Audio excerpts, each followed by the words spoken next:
What is your top tip for businesses wanting to protect themselves against cyber attacks?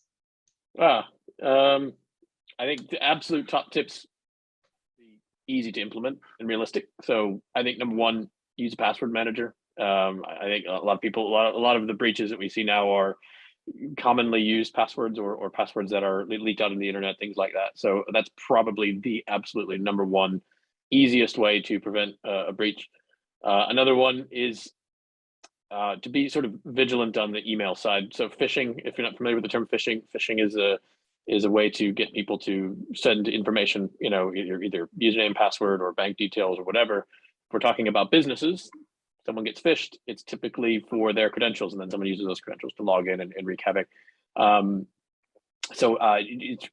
really not an individual action item there, but it's just be skeptical of all emails, really, is as kind of the takeaway.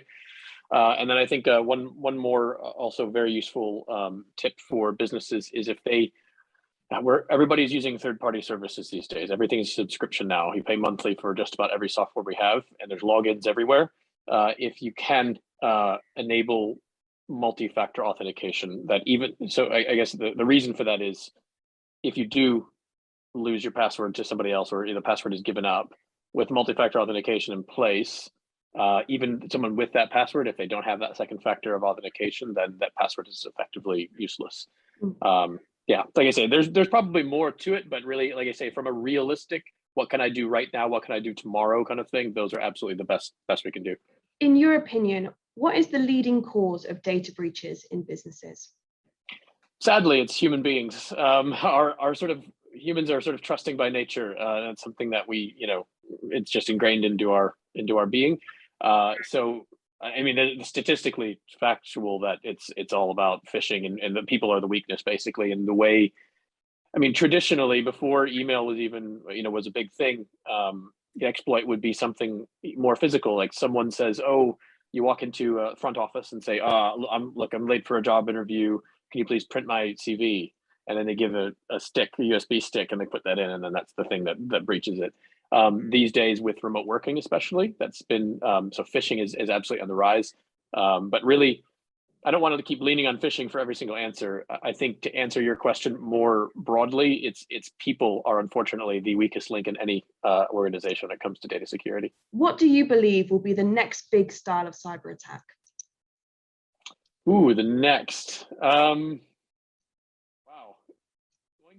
I think it's going to be, we're making strides in terms of things like quantum computing and sort of futuristic sort of, as our compute power gets more and more powerful, there'll be a time where our current encryption mechanisms will be rendered useless. It may not, I don't know if it's going to be the very next one, but if we look at how encryption is done today and how data is protected digitally, there's a time in the not so distant future where that's going to be, I wouldn't say obsolete, but it will be able to be broken within a reasonable amount of time by things like quantum computing or just generally more powerful compute.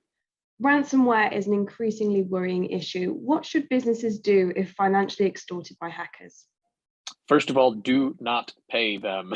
That is the absolute number one thing to do, is do not pay them, because that is why we have cybercrime, or we have ransomware attacks, because it is lucrative. If it didn't make anyone any money, no one would actually do it. That is absolutely number one. I think number two would be figure out what the impact is. So ideally, if you've already been backing up and archiving data, then it would be an inconvenience at worst. So yeah, there's a couple of sort of reactions to this. One, if you do have backed up data, you wouldn't theoretically lose data, as in, well, let's say that data never becomes unencrypted.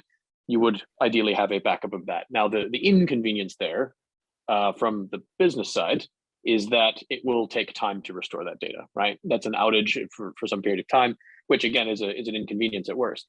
Now, the other side of it is, it depends on what data is being stolen or ransomed, because if that attacker decides they want to exploit that data, is that personal information? Is that information about your customers, or is it internal information?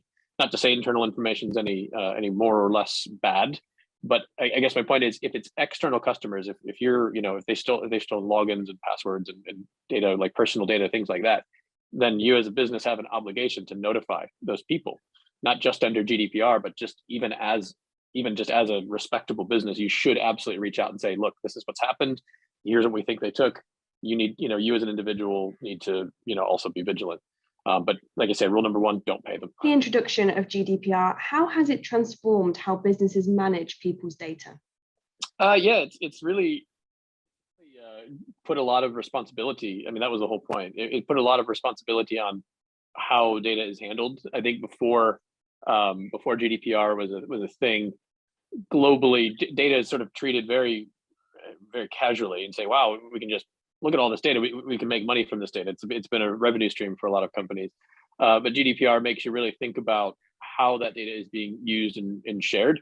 And from it's inconvenienced a lot of companies who weren't really looking after their data because they've had to restructure the way that they store and share that data. Asking for consent from every individual is not something that a lot of companies were used to doing. But what it's really done is it's brought a lot of responsibility and consideration into how you build infrastructure, how you protect data, which is, I think, good for everybody. It's beneficial for the whole world, businesses and individuals alike.